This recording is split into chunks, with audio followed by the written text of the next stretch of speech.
My guest this week on Lessons I Learned in Law is Portia Thornhill, who is General Counsel and Partner at Elixirr, which is the management consultancy space. And it was really interesting to hear Portia's journey from joining there with a succession plan to step into the shoes of the General Counsel and founder Ian Ferguson, and how she made that transition and learned on the job from him as to how she could free him up from his role as General Counsel. Last year, she was also awarded partnership in Elixirr, which I think is a fantastic signal for how the company views legal and the people that are providing services that aren't always external facing. So well done, Portia, on that. Fantastic.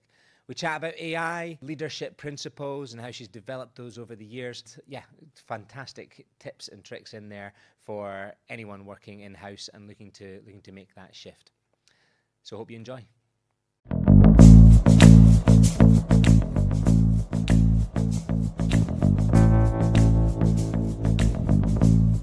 Today's episode of Lessons I Learned in Law is proudly brought to you by Wordsmith AI. The Wordsmith AI is redefining how in-house legal teams automate routine tasks and repetitive tasks like contract review and internal requests so that you and your legal team can work strategically and work on proactive projects. They're an Edinburgh-based startup. They're one of the UK's fastest growing startups, and at a really exciting time in their growth journey. They're showing how technology, AI, and talent as a combination can really build the modern in-house legal team. So find out more by heading over to wordsmith.ai. But we're here, all good. It's nice to see you again. And yeah, I've given an introduction as best I can, but it'd be great if you could start just by giving us an overview of your current role and a bit about what you do, and then we'll jump into the lessons and everything that got you to where you are today. Brilliant, thank you. So I am the General Counsel of Elixirr, which is a management consulting company. We are the challenger consultancy, which means that we want to do things differently, but we are competing with the big four. And we originated, Stephen Newton and Graham Busby were Accenture. They parted ways, and they were actually sitting in the pub with Ian Ferguson, and the three of them decided, with two others, to set up their own consultancy and do things differently. And they wanted to be more entrepreneurial. I can't even say the word. They wanted to be more entrepreneurial, and they wanted to not be constrained by the huge machine where they'd been working before. They found so many limitations to being able to really listen to the client's bespoke problems and find a unique solution, which does take a lot more time and effort and trust from the client to get that right partnership. And where they saw their value to clients was in digital transformation, organising data, helping companies not get left behind in this kind of digital revolution that we're having. So in the same way that Monzo was the challenger bank, they wanted to become the challenger consultancy. And that was in 2009. They listed on AIM in 2020. I joined in 2021. Fresh out of my lockdown trauma. And we today are announcing that, they're ringing the bell in the stock exchange this morning, and we've moved to the main market. So it's huge. All systems go. It's a really exciting day for the company. Our marketing team have come up with this wonderful campaign where they have emblazoned the London Stock Exchange with Elixirr branding.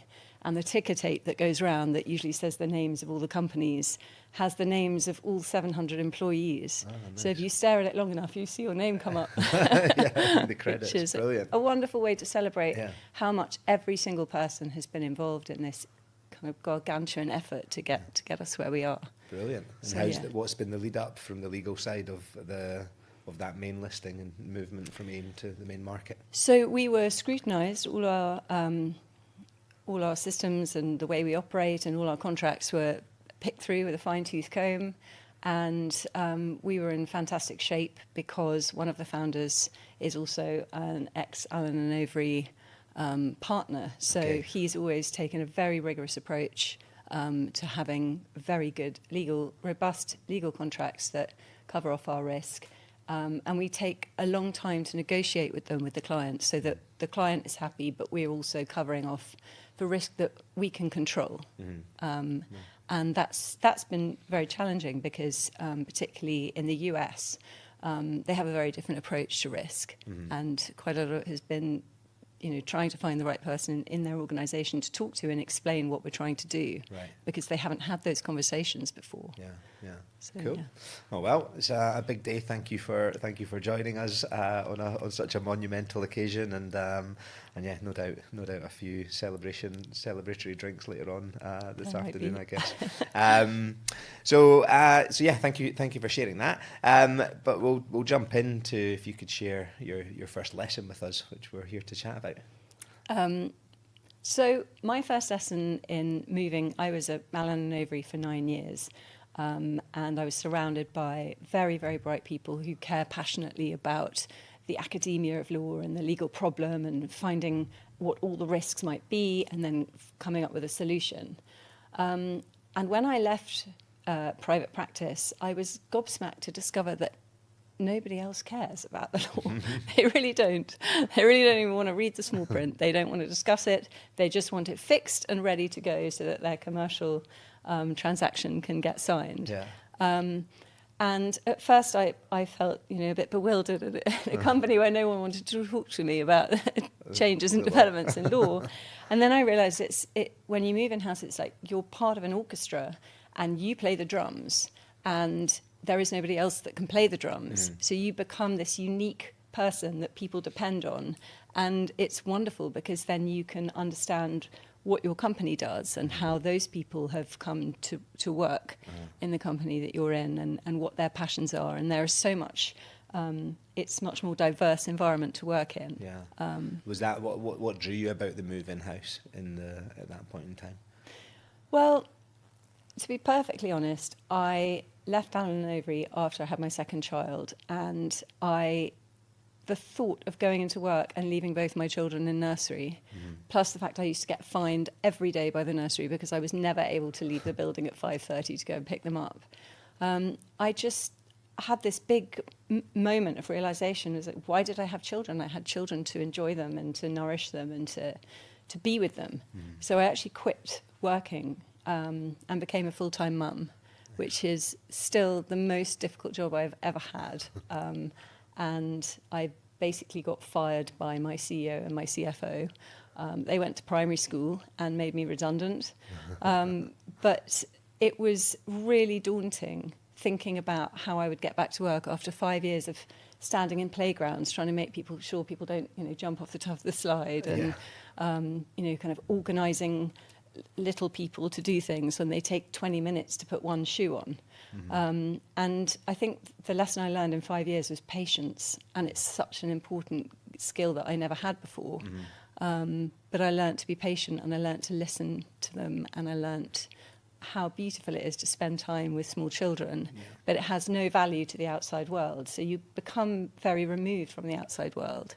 And I remember going, to a birthday party, and I was standing there and somebody came up to me and said, "So what do you do?" And I said, "Oh, I'm a full-time mum." And they drained their glass and they crossed the room. Oh, really? Because my chat probably stank. No. But it does. It makes you feel so out of the loop of the world and how things are moving, and the fact that everybody works to be part of this big system, and you feel very outside the system.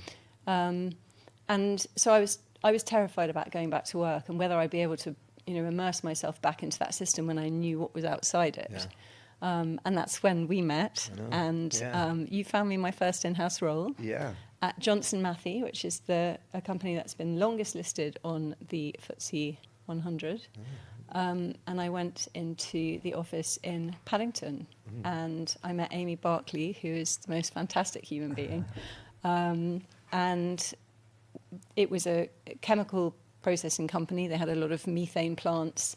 The GC at the time was trying to sort out some Chinese IP litigation where the companies in China had replicated the plants.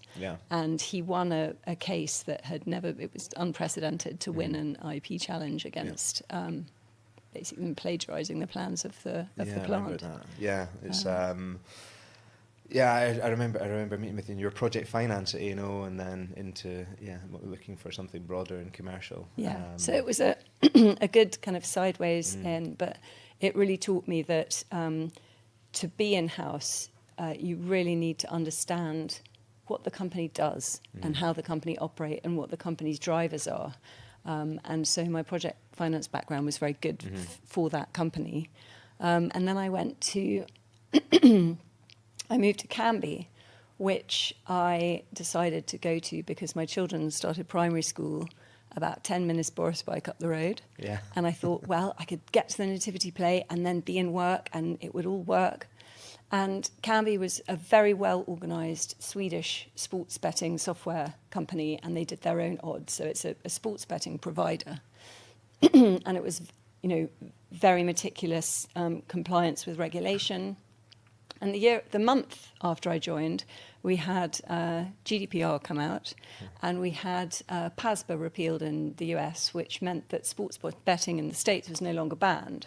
And they were looking for providers with squeaky clean reputations that complied with regulation. And we took America by storm. And so this kind of quiet, gentle submersion back into the world of work, it was like a rocket ship. Yeah. And the share price went shooting up, and it was all systems go, and we were negotiating as many contracts as we could. And we grew a team of 15 lawyers, and we had a regulatory department, and we had... it was really exciting. It was a wonderful company to work for. Yeah, it was crazy watching and it grew so quickly under the guidance of Chris Fox, who was he was very innovative, and he has been a management consultant for a year and had loads of ideas, and he really aligned to Kambi's strategy. And I learned so much from Chris Fox. He was fantastic to work with. Cool.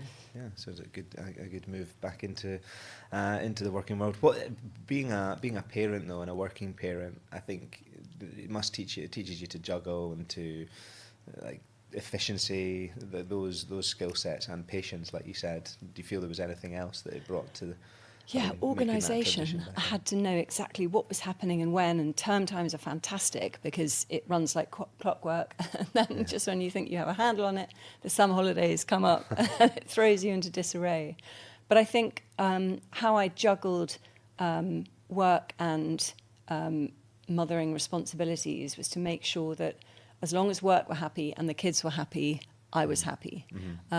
So that was a kind of wonderful triangle of joy when I could do my work and be with the kids and sort everybody out.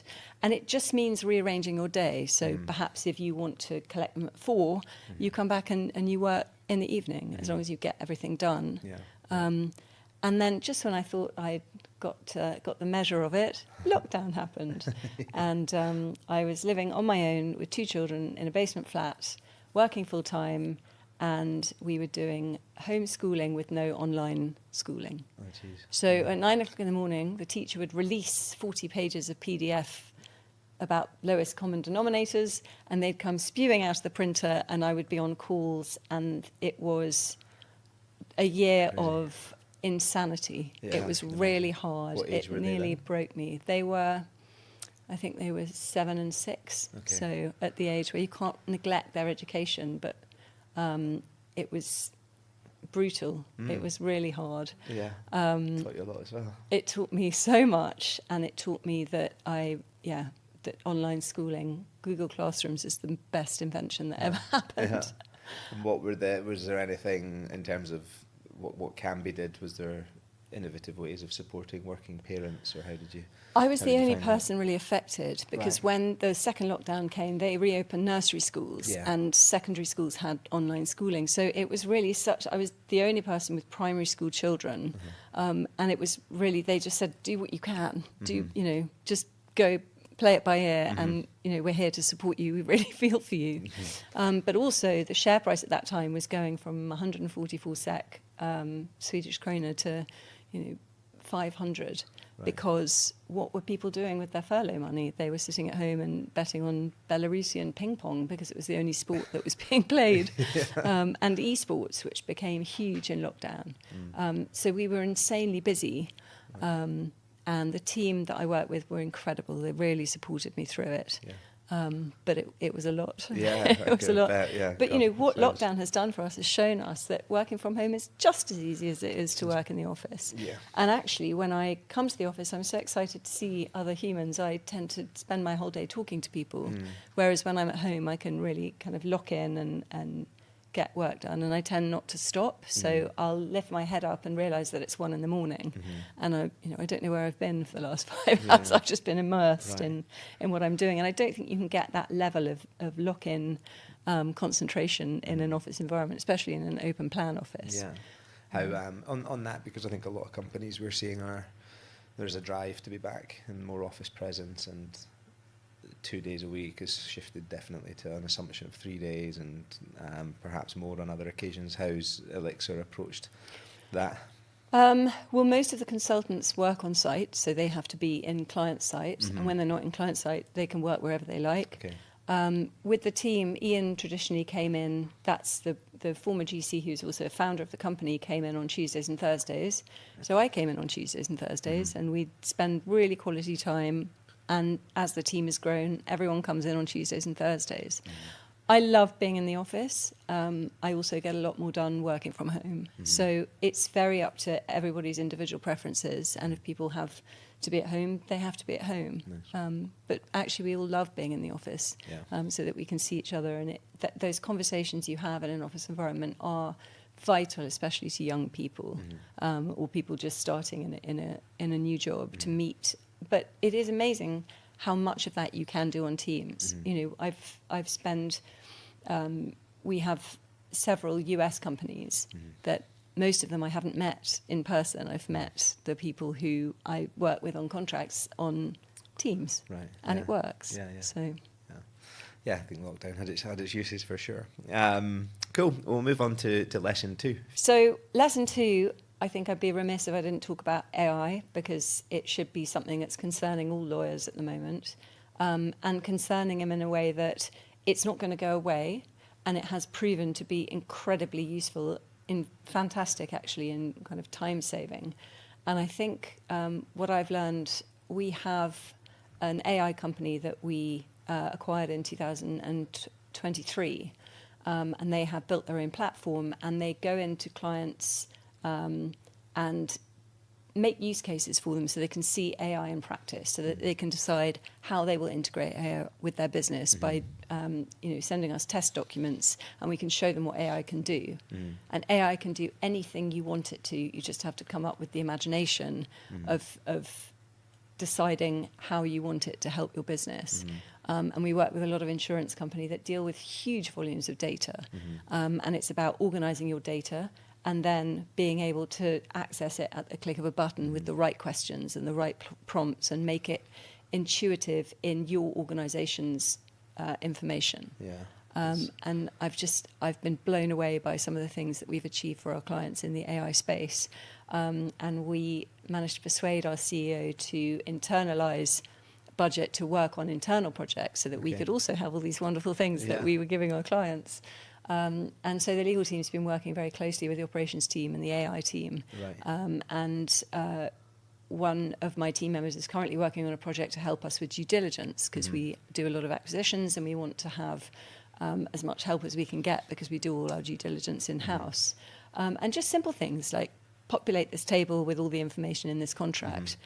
Doing something like that would take you half an hour fiddling around with some Excel spreadsheet or a Word document. If you can do that at the click of the button, you can spend the time checking that document reflects what AI has pulled out of it. And that's a much more interesting way of spending your day.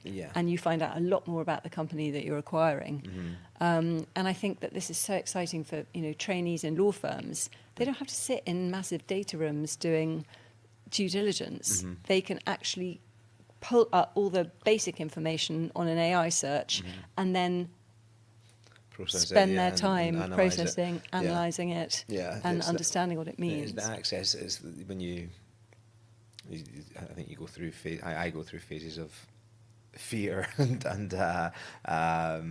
excitement, and that's my sort of pattern on AI when like something new pops up. But I think when you break it down to its access to data, and it's quicker access to data and intuitive in its access to that data, it's less frightening, and yeah, having that at the touch of a button and being able to just do things, speed things up that would have otherwise taken, or you just might not have done. You might not have got around to like half the stuff that we're doing with AI. You just would never got around to doing it. It's projects that perhaps were just in the back seat, lower priority perhaps, but yeah, I think it's important to embrace it.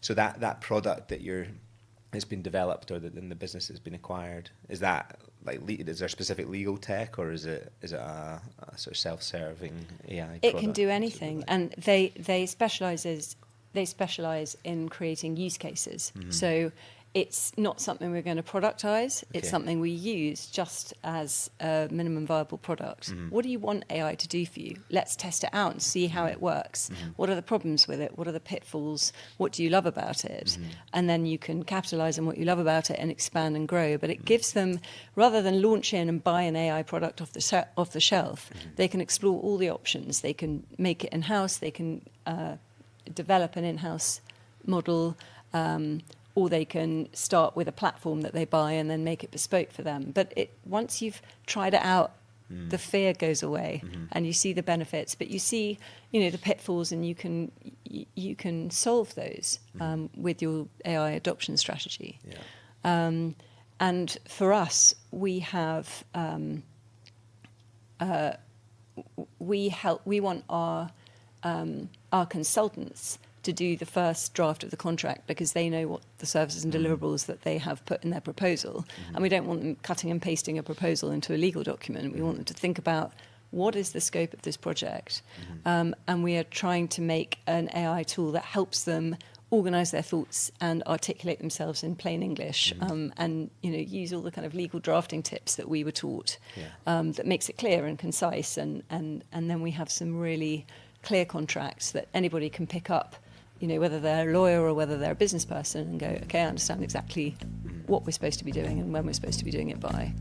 Just going to pause for a couple of seconds and say that today's episode is brought to you in partnership with Wordsmith AI. The Wordsmith AI is redefining how in-house legal teams work and operate, and how they automate repetitive tasks like contract review and other internal queries, and fielding those internal requests that are repetitive and can clog up how a legal team works. It allows in-house legal teams, frees up time to work on more strategic projects proactively. They're based in Edinburgh, so it's close to my heart, and they're one of the fastest growing legal technology providers globally. And they're really redefining how you can take technology and people and talent and transform the way that a business operates. So check them out at wordsmith.ai. Nice. And on the trainee point, and for junior lawyers, the data room stuff you touched on, I think that's one of the fears, or I see a lot of comment and discussion on like what's going to happen for junior lawyers. How are they going to be trained? What work are they going to be doing? What would your advice be to someone that's entering the profession, in terms of a route to go down? If you were backpedaling however many years, where would you be focusing your attention? I think the wonderful thing about junior lawyers is they know so much more about AI than we do. Yeah. And they're way ahead of us already. Yeah. And that knowledge is powerful, because you can be very adept at how you use AI and how you help the business to understand how to use it. And that's where you can lead from the kind of the bottom up in terms of being innovative, and you're not going to be put on tasks that have to be done.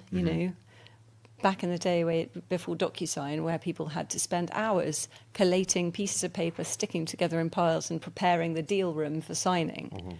That is not a good use of a trainee's time. They're not learning anything doing that. And or a client's money. Yeah. And I did some conveyancing for my dad the other day. I was just looking at some documents, and he had bundles of bags of old faxes with brown paper, and I couldn't find it, and they'd all been entered incorrectly. And I thought, this is why we have AI. Somebody sat down and thought, why are we doing this to ourselves? Why are we torturing ourselves like that? Let's make life easy for everybody.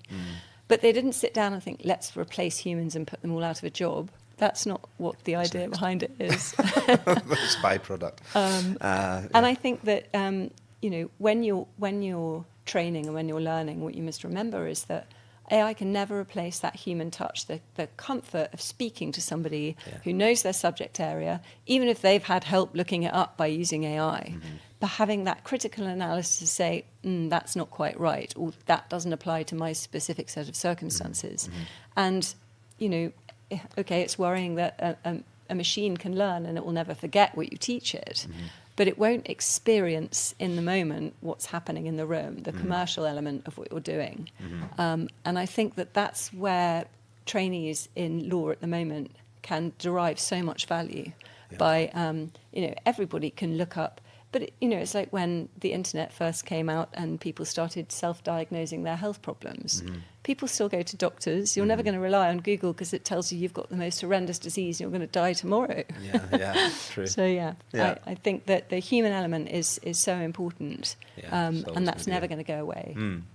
What's the one phrase or legal phrase or instruction or word that you would happily never have to say again and give that to AI to do? Populate this template. Okay. Do this Excel spreadsheet. I'm not a fan. Yeah, fair enough.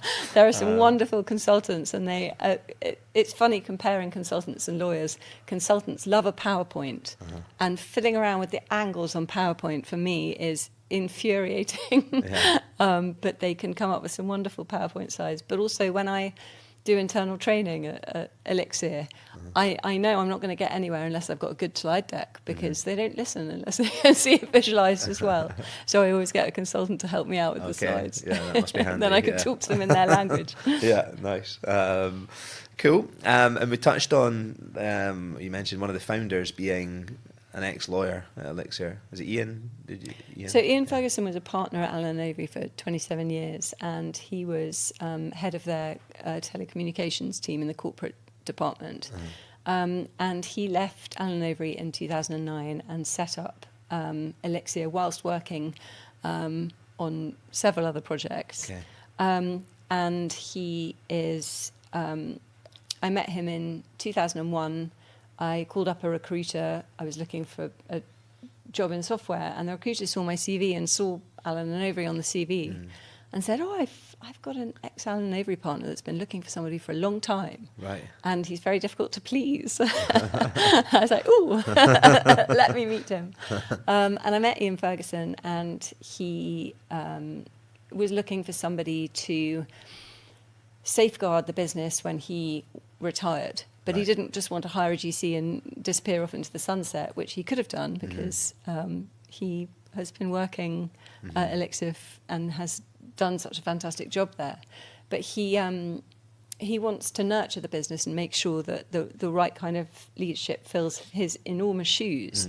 And so he mentored me into the role for 3 years, and I worked very closely with him, and he has been one of the kindest, most generous people I've ever worked with in terms of knowledge sharing, and he's always believed in me, and it makes you believe in yourself when somebody believes in you like that. It helps you fly, and he has been absolutely inspirational. He's also been the GC and a director. Okay. So quite a lot of the time, legal departments are created in organisations out of necessity, whereas Ian was instrumental from the beginning, and he's always been part of the conversation of how do we do something? Let's think about what the legal risks are, let's think about the implications, and let's think about how we can do it well and be robust so that we can always grow. And the kind of meticulous care with which he has looked after the business is really coming to its own now that we're listing on the main market. And it was one of the things that came out of all the due diligence that was done on us as a company. Right. We have done a really good job in making sure that all our T's are crossed and our I's are dotted. Yeah, it must be So, the benefit of having a lawyer at the outset, for sure. It is a benefit of the lawyer, having a lawyer at the outset, and quite a lot of the acquisitions that we look at don't have legal functions, and it's a problem because they, going forward, how do you grow a business that doesn't protect its risk? Yeah. And I think that Ian could also be very commercial because he can make decisions as a director of the company that would probably overstep what most lawyers would be comfortable doing. But in demonstrating how useful that is in an organisation, it puts legal at the epicenter of the organisation. And a lot of organisations have a corridor, a dark corridor for lawyers that everybody tiptoes past and thinks, oh, we'll just use the last contract so the lawyers don't have to get involved. And that's fine if you're doing repeat deals and they're cookie cutter. But in an organisation like Elixirr, where every transaction we work on is different because we're working on client issues that are very bespoke, they come to us first and go, the client wants to do this. How do we go about it? And we figure it out, and we try and do it as quickly as possible so that we're not delaying and holding anything back. And it saves so much time in the long run. And it's wonderful to be such an integral part of what's going on in the business because you can add value like that. Yeah, cool.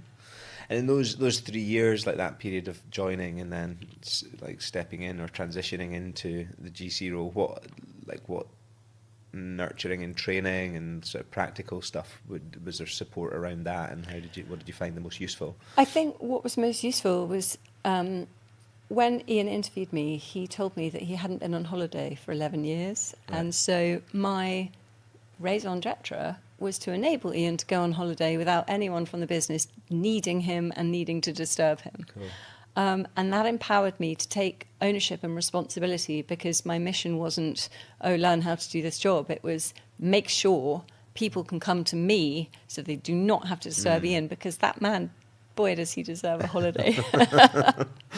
Nice. So building the trust internally then, that they're coming to you. And yes. Yeah. So it wasn't, and Ian helped me to become that second port of call. And then once people had trusted that, I was just as conscientious as Ian and just as willing and eager to not delay them and to help them and to be as supportive as I could, then it happened very quickly that people came to me and asked for my advice. And I built really wonderful connections with all of the partners in Elixirr and worked really well with them. Yeah. And then how long ago was it you stepped into the GC role then?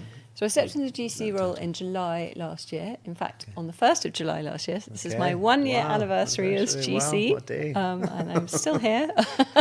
So that's great. And then 1st of December, they made me a partner, which was actually really a wonderful honour and a privilege, and something that I'd been really wanting but wasn't a given, because in an organisation where you have partners that have revenue targets, having non-fee earning partners is carrying dead weight unless those non-fee earning partners are providing and deriving the value that you can see and be tangible. And in proving that I could do that, they have rewarded me by making me a partner. Brilliant. And it's a wonderful honour, but it also means that it's a very similar trajectory to how I would have come up through a law firm. And you can do your legal work and do a fantastic job, but becoming partner in a law firm is a completely different set of skills. It's a completely different way of thinking, and you're in a leadership role, and I've got to enjoy that in-house, which is, it's like the best of both worlds. It's a privilege, like you say. I'm really what sort of, in that non-fee earning role, like what sort of metrics were they looking at to make that decision? Were there things like outside of the legal work that you were doing and delivery of legal services? What were the important milestones to hit for partnership? I mean, that's still something we're trying to figure out and discover. It's really difficult to, how do you rate your lawyers? How do you make sure they're adding value when actually what you want them to be doing is their job and doing it really well? I think the measurability of it is the fact that everybody who works at Elixirr is an owner and our CEO talked about this weekend, is the reason he wanted to build this business is he wanted to create hopefully generational wealth for all of his employees, and in enabling them to participate in the Employee Benefit Trust. We sacrifice our salary to buy shares on a monthly basis. And therefore, we all act like owners. And therefore, if we see something amiss that's not in our area or our sphere of attention, it doesn't matter. It still needs to be sorted out.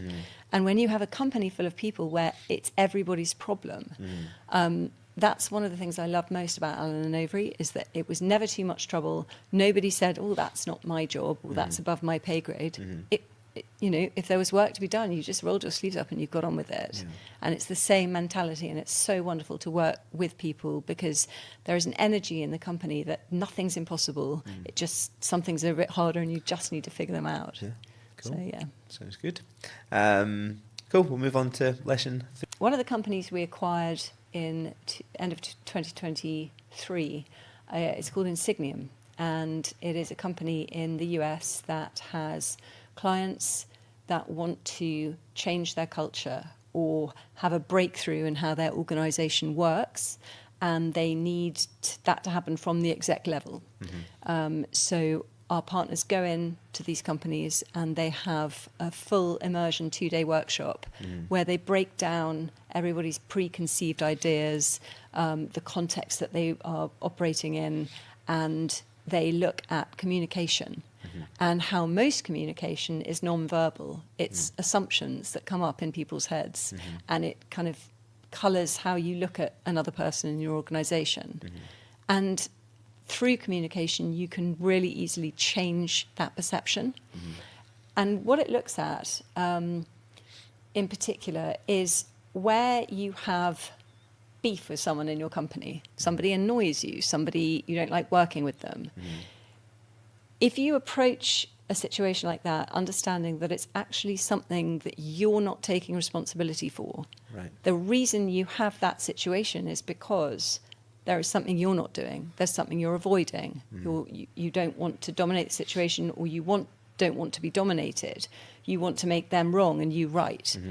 And you get into this situation where you have a repeated problem with somebody, and you don't know how to get around it, and it makes your day miserable because you have to work with that person. And they say, look at this from a self-reflective perspective of, where is that person coming from? What is the context in which they're working? And where are you coming from? What is the context in which that person is not working well with you? And take responsibility for where you could be more accommodating or less kind of blameful. And then you suddenly break down, oh, the reason I don't like that person is because they're threatening my survival of the company. Why am I acting in survival mode? Because that's what we do instinctively. You know, our prefrontal cortex shuts down, and, you know, neuroscientists will tell you that actually we're all cavemen running around in the office behaving like cavemen, and it doesn't serve anybody. And so this is being able to take responsibility, and the very premise of that is by demonstrating integrity. So somebody will form judgments and opinions of you, and that will be based on the filters that they use to understand you. But whatever you say can change that, because what comes out of your mouth is happening now, and that is who you are. And if you can demonstrate that your word is gold, and that everything you say you'll do, or if you say something it's true, or it's to be trusted, then you can break down any preconceived impressions that somebody have of you by having that active conversation. And it's about getting on the court and having conversations with people rather than relying on office gossip or, oh, rumour is that person's really tough to work with. Have you ever worked with them? Have you ever had a conversation with them? And in communication, you can break down these misunderstandings that happen on a daily basis in your personal life and in the workspace. And it's really powerful. And they sent me on something called the Landmark Forum, which is very well known in London. It has kind of cult status. Everybody's very suspicious of it because fancy teaching people how to be happy and full of joy. Something must be wrong. But I went on this course. It was 3 days from 9 a.m. till 10 p.m. in a hotel in just outside Regent's Park. And the speaker leading this course was absolutely phenomenal. She was on her feet for 3 days, talking all day and teaching us these things that, people get in a muddle about in their lives, and it prevents them moving forward. And, everybody is holding themselves back in some way. And if you can free that up and understand what your blind spots are, it's really powerful. So she was talking us through the methodologies of how you do that. And people would stand up on a stage in front of 300 people and share how this related to them. And I don't think I've ever cried so much in 3 days. It was really painful and powerful to see these people fessing up to the fact that they had actually been, responsible for this whole situation. And they'd been avoiding that recognition and making their lives so miserable as a result of it. And, people calling up their fathers that they hadn't spoken to for years, people patching up, squabbles with their sister, people getting cleaned up in their personal lives of where that they have had a lack of integrity, because ultimately everybody demonstrates lacks of integrity every day. We're human, that happens, but it's being able to fess up and say, oh, you know what, I was a bit of an arsehole in that situation, and I'm apologising, and I'm kind of coming to the forefront and and really powerful. Being a better human by saying, yeah, I hold my hand up. Nice. And so when I went and did this course, I was completely blown away. And, I stood up in front of 300 people and shared, and just the kind of liberation of doing that and not feeling any, oh no, I'm shy, I'm nervous, it's 300 people. It was like, this is what's holding me back. This fear. Why am I fearful? It's, this is life. You get one. Go for it. And when I came back to the office, I went into our CFO's office and I said, you have no idea what you've bought. Insigniam is the most incredible company because it can do this in the workplace. It can help people resolve these issues that every workplace has. And, the results that they produce in companies, they change the whole culture from the top down by aligning all the executives to all be thinking in the same way and want the same thing and look to a future that everybody can say, yeah, I can be a part of that. I can contribute to that because it's open enough that I can see where my skill set and the things that I aspire to do fit in with what the general trend is and what the general direction of travel is. And that's really empowering for all of the individuals in your organisation. Sounds like a game changer for you. Yeah, cool. It's been... Did you do that like earlier in your careers? Have been training and coaching around? Has that been part of your So learning? Law firms are very on coaching, and Allen Overy was brilliant. They sent me on I had maternity coaching, and they had... when you just qualified as a trainer, you have managing others, and then you have managing yourself, and then you have managing upwards. And I think just investing this time in the people in your organisation is so important, and it gets them to be in a different situation to their usual business as usual, and get to know the human beings that they're working with.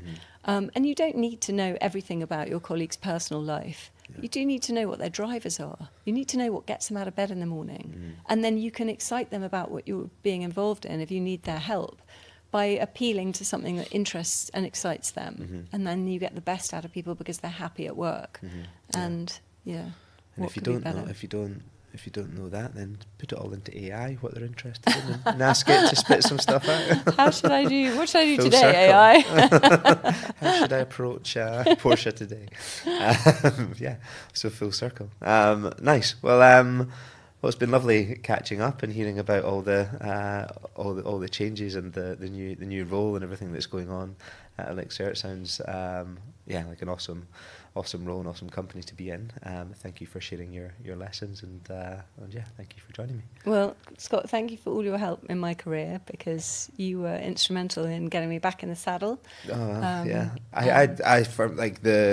we met when I was at Taylor Root, and I was like, your drive to move into and have that switch into something and very forthright in wanting a commercial role in house, and having had a really good training and time in a law firm, it was just it's a lot of that, and then the gap is just convincing the right person to say, like, listen, she's going to be great. Like, you're going to get a really good operator within your team. So. Yeah, I'm delighted to have helped a couple of times, and yeah, it's been great. Yeah, it's about belief. It is. Believe. Completely. Yeah, absolutely. Nice. All right. Well, thank you. Enjoy the celebrations after the listing today, and all the best. Thank you so much, Scott. Cheers. I'd like to say a big thank you to our sponsor, Wordsmith AI, for sponsoring today's episode. As a legal tech company, Wordsmith AI share our belief that great legal teams can take amazing tools and transform the way that in-house legal teams work and operate. So to find out more about Wordsmith, head over to wordsmith.ai. So that wraps up another episode of Lessons I Learned in Law, powered by Harriet Brown In-House Legal Recruitment. Now, I share these stories each week to help lawyers of all levels, and both in private practice or working in-house. And it doesn't matter if you're early in your career or you're already leading a team. Learning from your peers or from those who have walked in your shoes before, then this is the show for you. If you find it useful, I would love it if you could share it with your colleagues or share it with your network, or drop us a message just to let us know that you're listening and that you're out there. Feedback really helps us grow the show and take it in the direction that gives the most value to you, our listeners. So until next time, I've been Scott Brown. Thank you.